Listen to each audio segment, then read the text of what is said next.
I was promised two things when I came to Nivalis. I was promised bright lights and dark secrets, which, as a Cyberpunk game, is a pretty good start, as these are the two things I think you should really expect from a game of this styling. After all, the bright neon glow of a city that hates you is, at least I would tell you, the basics of presenting this kind of world. But that means it would be difficult to not compare the world of Cloudpunk to the world of Cyberpunk 2077, not just because of the shared styling, but also because of the time I've spent in both of those worlds, so I'll make no attempts to refrain from doing so. In fact, that comparison is where I would like to start. Because Nivalis offered me those two things, those bright lights and dark secrets, under a very different context than Cyberpunk 2077 did. In the world of Night City, you are afforded the privilege of someone who plays without rules, someone who sits relatively sidelined to the notions of law and order. No matter how many people you hurt or the stories you involve yourself with, no one is going to come to your home and evict you. No one is going to try to take anything away from you, and yes, you're dying, but between now and that nebulous, mysterious then, you are in control. But I don't think I ever felt in control in Nivalis. You don't play as V in Nivalis, and you don't play as anyone even resembling V. And while you still sit outside the law, you're placed rather closer to that border than a character like V would be, because as a delivery driver for Cloudpunk, nothing you do is exactly legal, but the rules for the job are simple. Don't ask what's in the package, and don't be late. We play as Rania, a woman who's come to Nivalis to escape the debt corpse, which alone is a pretty powerful concept to start the game under, and we've come with Camus, who either is or was our dog, depending on your point of view, as to help push back against the debt corpse we were forced to sell his physical body. All that's left now is his consciousness, which remains a constant companion throughout the game, uploaded to our Hava, the flying car that we use to transport ourselves and our illicit cargoes around the city. Which, as an aside, the notion of selling your dog's physical body for the purpose of clearing the interest on a debt you owe to a megacorp would be almost too vile to be anything other than comical in any other setting. But in the bright neon glow of a city that hates you, I don't think I even thought twice about it as a concept. We've come to Nivalis from afar, from the Eastern Peninsula, which is never explored much, though it does give the people we meet plenty to assume about us. Honestly, I can't even tell you that much about the peninsula area, because that's just not what the game is about. Cloudpunk is largely a story. The interactivity for the game is relatively low, and that story is told through a rather reserved voice, as Rania either speaks to her Cloudpunk clientele, whom she decides early need to know as little about her as possible, or to Camus, who already knows her story. This means that for most of the game, we as the player are only able to learn about Rania through context clues, which does a number of interesting things, as it makes the dialogue within the game feel very genuine, even if it doesn't give us the best introduction to Rania as a character. That simply means that instead of being told who Rania is, we learn who she is by how she interacts with the world, which makes the few places where we as the player have agency over those interactions not just elements of the game, but depending on how you view it, a bit of a test. What would Rania actually do here? I think what means the most to me in Cloudpunk is the representation of ourselves as the common man, or at least something closer to that metric than we might be used to. In my ODST video, I mentioned how much I love the game for how it brings a true human perspective to a series that is otherwise short on it, and Cloudpunk does a similar thing with the larger cyberpunk genre by putting us in the shoes of Rania. In the world of Night City, pretty much your entire agency revolves around the notion of getting into trouble. Whether that be through helping Panam commit ambush-based homicides, breaking into penthouse suites, or just beating some gangers to death, this ability to cause trouble also informs V's station within the world. In some way, we are in control. In the world of Nivalis, however, it is perhaps the most important thing that we do not cause any trouble at all because we are not in control. And that alone means that I mentally approached this city in a far different state of mind than I approached Night City. I was far more invested in trying to keep myself safe, and whenever the game offered me a choice in my actions, I felt a very genuine tug towards just doing whatever the game wanted me to do as opposed to what I as a person wanted to do. I think the core identities of the world also deserve some exploration. Both of these worlds are neon-blinding hyper-capitalist hellholes, yes, but Cloudpunk feels much more like an introductory element into the genre. And while I think that that's partially due to us sitting in the perspective of someone who is not involved with the totality of the scope and scale that a cyberpunk-based world can have, it's also because the game itself is a rather small experience. Not just because Cloudpunk is a small game made by a small studio, but also because the entire game takes place within a single night in Nivalis. And what I really appreciate about that is, even with taking my time and exploring more than a little bit of the side elements, My total runtime for the game is just shy of 10 hours, meaning that the full game experience is set neatly within the setting it was designed for. It is totally reasonable that the game takes place over a single night.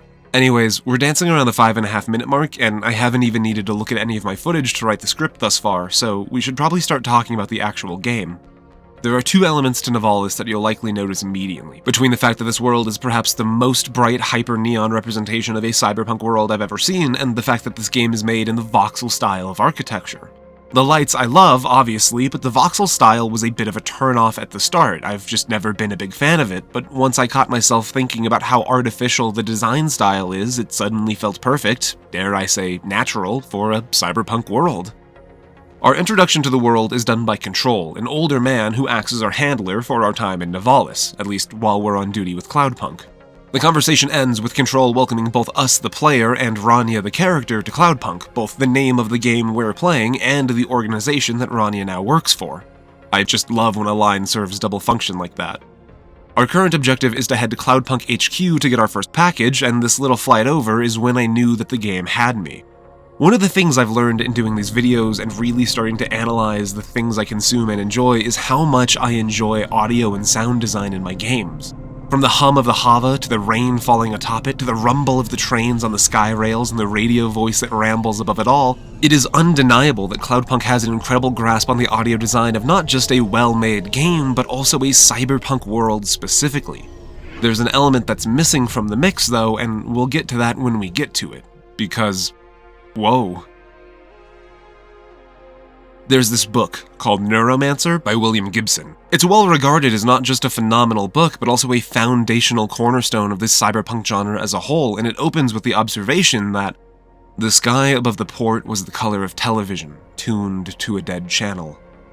Dead channels aren't really a thing these days, and in a foreword from 2004, Gibson remarks that even in 1984, some readers would still have never been able to envision the opening lines as he'd intended, but he says that he'd envisioned it as the black and white video static, sodium silvery, and almost painful, which, while a sort of minor adjacency to the notion of cyberpunk largely revolving around technology and the pain it can cause, also means to me that just as much as the neon lights and the bodily augmentations, cyberpunk worlds should be paying attention to how they use their skies. 2077 does this, at least in a minor way, and in a post-Edgerunners world by having a narrative focus on the moon. There exists the notion that salvation, or the reaching of one's dreams, is visible but functionally unreachable. It's a pretty apt metaphor for the nature of the cyberpunk world. But Cloudpunk plays with the sky in two ways. Firstly, the city is split by it. Each area you go to has a certain height ceiling to which you can explore no further up with the Hava, and the game explains this by saying that the CEOs of the local megacorps have lobbied for legislature that puts a literal cap on how high you can fly within the city. They don't want you peeking in their windows, and because they're wealthy, and thereby the ruling class, they get what they want. Height has always been an element of class divide, accentuated especially in the cyberpunk genre, but Cloudpunk takes the notion to the extreme by blocking the sky entirely with the exception of those tallest towers who peek beyond the clouds. Only those few get the sky. But secondly, it plays with the skies by, well, I'm not actually sure how to describe this one. Like, if I didn't have this video, if I couldn't show you this footage, I don't know if I'd have the words for this. The bright pinks and reds and whites, the blues and purples, all tucked neatly into the dark clouds that roil and roll together, a never-ending storm from which rain always falls, and the stars and the moon and the sun are always hidden, at least from us? And maybe that would be enough to get the basic idea across, but sometimes you just have to see a thing to see it. Anyways, don't forget Rule 2. Grab the package, we can't be late. We're heading to the Morrow, the kind of place where you wipe your feet on the way out. At least, so says Control. That said, it doesn't really seem all that bad. Hand off the package, and we're off to the next, and just like that, you've been exposed to the core gameplay loop of Cloudpunk. Cloudpunk is functionally a walking simulator, a game about going from one place to another and experiencing the story that happens to us as we do so. And like any good walking simulator, there's plenty of walking to do, but the lion's share of that travel is done by Hava. And personally, I would tell you that movement is a make-or-break style mechanic. If you want me to spend 8 hours driving this thing around, it needs to feel good to do so, and I'm happy to say, Cloudpunk delivers. The Hava is satisfying in far more than just the hum of its lift. It controls very well. Evaluating myself, there is a clear difference between how well I was able to drive the Hava in my first hour compared to my 9th hour, and even if I still wasn't perfect, I still had fun. And when you can make the basic traversal of your world into something I enjoy, you can't really go too wrong. Even watching back my footage, I can't tell you when the soundtrack enters into the audio mix. It is that seamless and perfect for the world, and it blends into the cityscape so well that I don't even notice when it starts, only suddenly that it's there.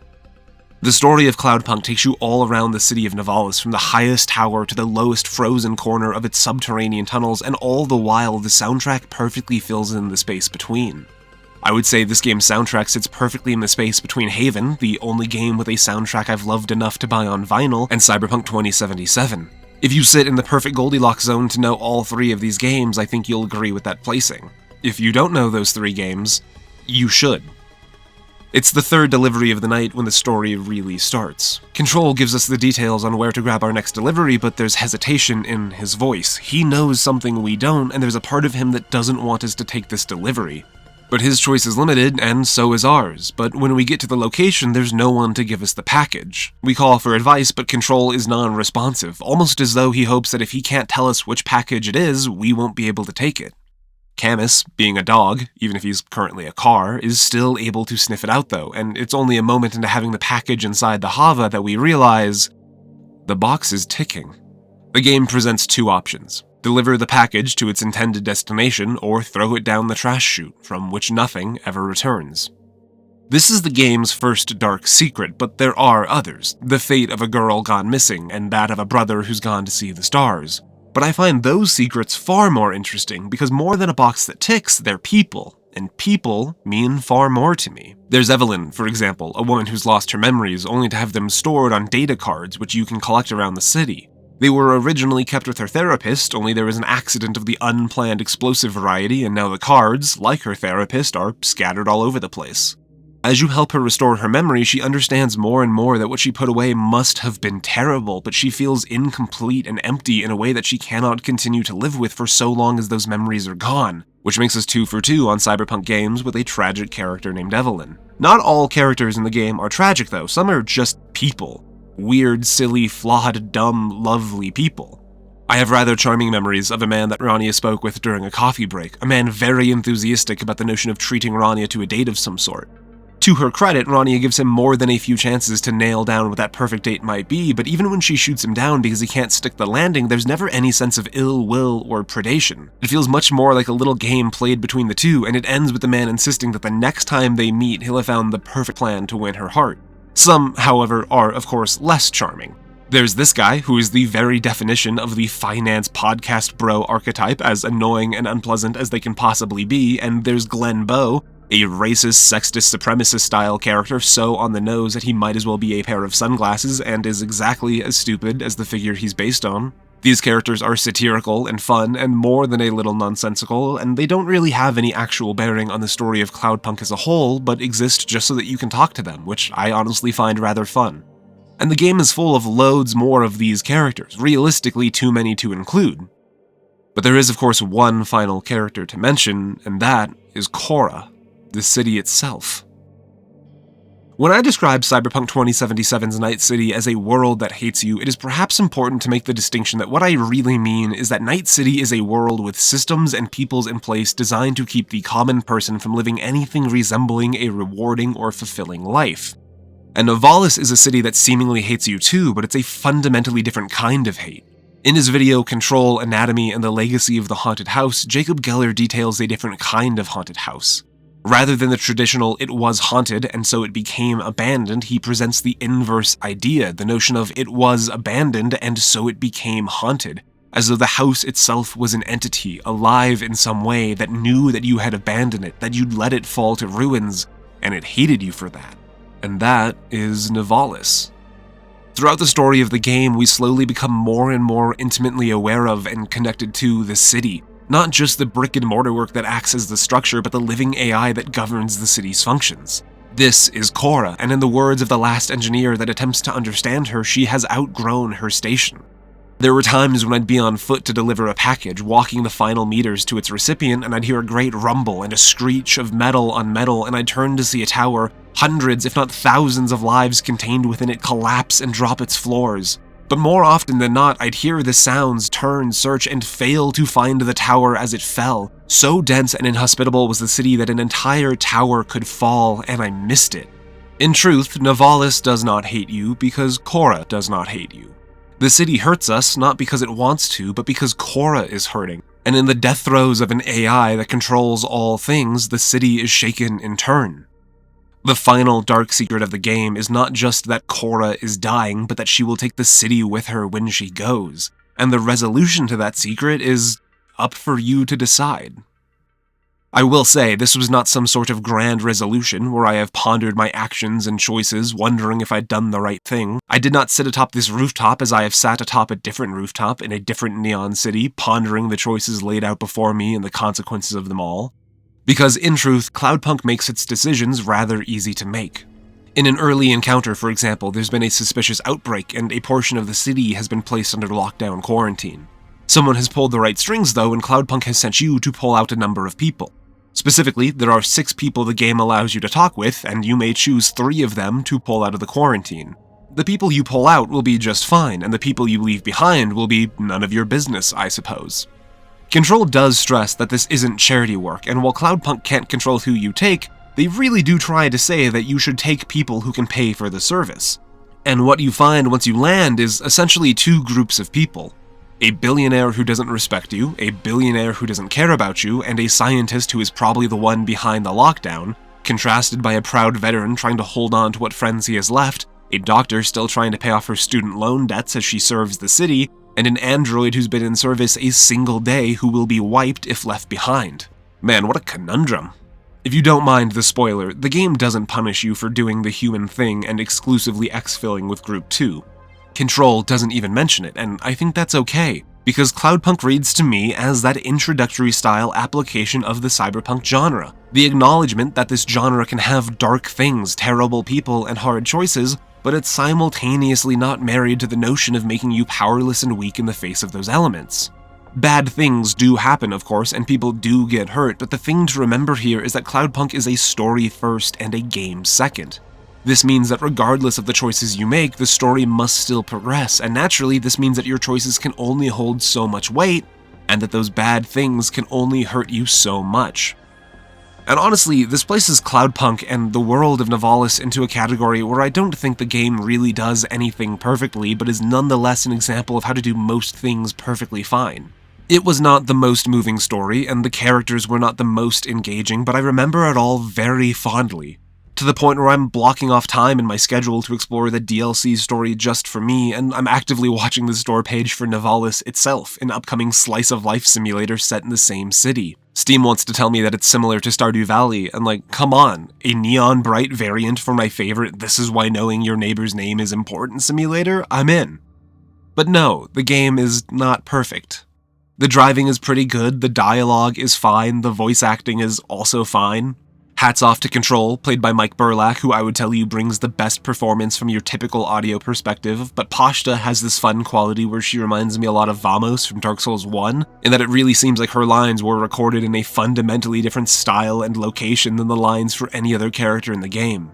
Andrea Petrel, the talent behind the voice of Rania, only has 4 credit listings to her name, of which Cloudpunk is the 3rd, and there's a very fun bit of seeming development in that I would say that you can literally hear Petrel becoming a better vocal talent as the game goes on. And while it's not perfect, I would tell you that this all just adds a certain level of charm to Cloudpunk. Like when you can tell that what you're eating is a home-cooked meal rather than some product of a trendy Michelin star eatery. Even if it's not as good, you still enjoy it in a way that a bigger, more refined studio could never quite match. Cloudpunk promised me 2 things, and it delivered those things exactly as well as it could. And that's enough for me. No lengthy outro for this one because I've been struggling with a sinus infection this month and I am ready to stop talking. Thank you for being here, and especially thank you to all of my generous patrons over on Patreon who help make this content possible and who help make me feel a little bit more secure in taking an extra day or 2 on a video if I just need that time. If you are interested in seeing your names in the credits for these contents, getting early access to the content I produce, or if you just want the nice feeling that comes with supporting the content you enjoy, then you can follow the link in the description to see if there's a spot that works for you. Thank you.